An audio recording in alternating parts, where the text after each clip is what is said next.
आज घर परिवार में झगड़े क्यों होते हैं? घर परिवार में झगड़े इसलिए होते हैं कि आप सिर्फ अपने बारे में सोचते हैं। आप अपने बारे में ना सोचें, दूसरों के बारे में सोचें, देखो आपका घर स्वर्ग बन जाएगा।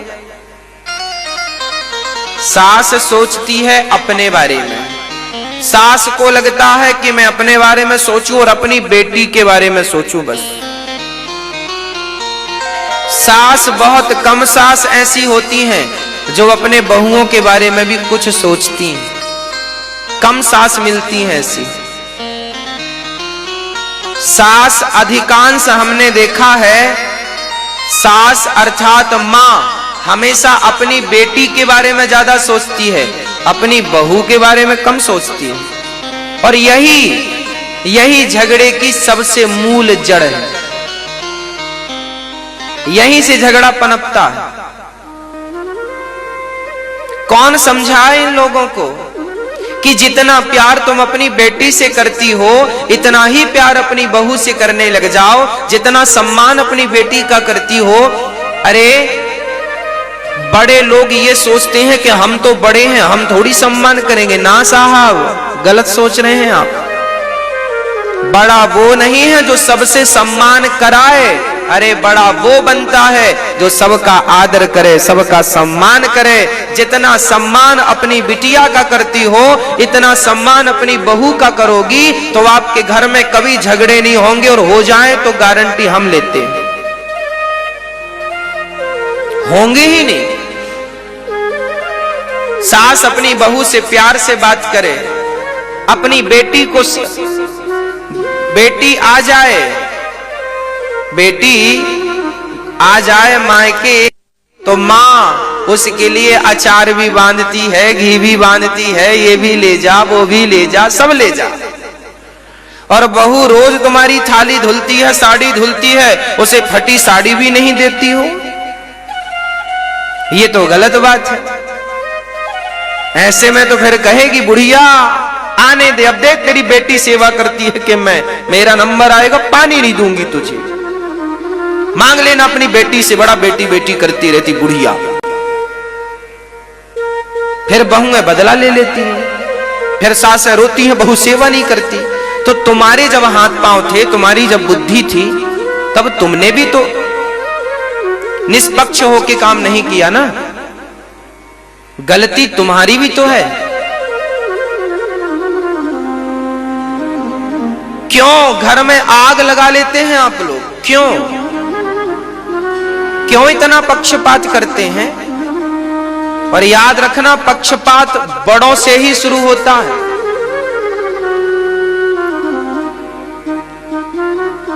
बेटी से एक एक घंटा बात करती हैं सासू मां, बेटी क्या चल रहा है, सब ठीक है, और बहू से हाल चाल तक नहीं पूछती कि जिंदा होके मर गई।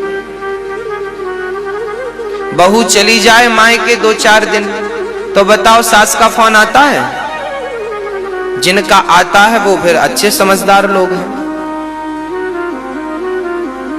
वो अच्छी सासें हैं, समझदार लोगों में उनका नाम है। बहू मायके चली गई तो सास ये नहीं पूछती कि बहू ठीक हो, बढ़िया हो। हाँ, बहू ही फोन करे, सास को ये लगता हम क्यों फोन करें, तुम फोन करो।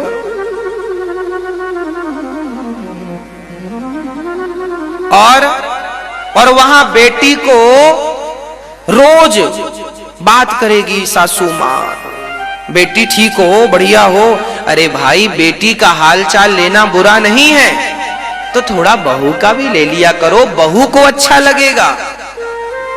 फिर बहू आपकी सेवा करेगी, आपके बुढ़ापे की हमें चिंता है, इसलिए हम ये बातें बोल रहे हैं आपको।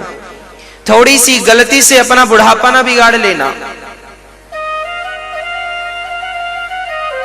न्याय सबको मिलना चाहिए कि एक को मिलना चाहिए, आप बताओ? सम्मान सबका होना चाहिए कि एक का होना चाहिए, ये बताओ? अरे आपके लिए तो आपकी बहू और आपकी बेटी एक होनी चाहिए।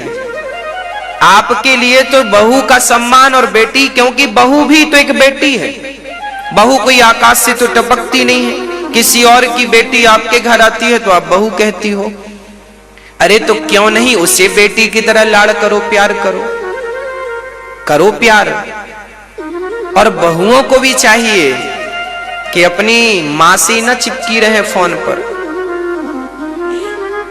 एक एक घंटे बात होती है, पता नहीं क्या बातें होती, भगवान जाने खत्म ही नहीं होती,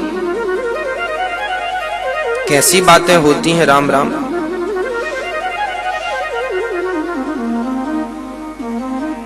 बेटी अपनी मां से बात कर रही है, बेटी अपनी मां से तो बात करती है पर सासू मां से बात करने का समय नहीं।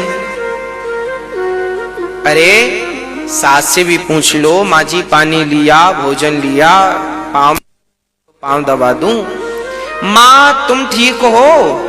भाभी कर रही है, पाँव दबा रही है ना, वो काहे दबाएगी पाँव? हाँ हाँ बोलो, बात कर, समझाती है। क्यों भाभी पाँव क्यों नहीं दबा रही हो माँ के?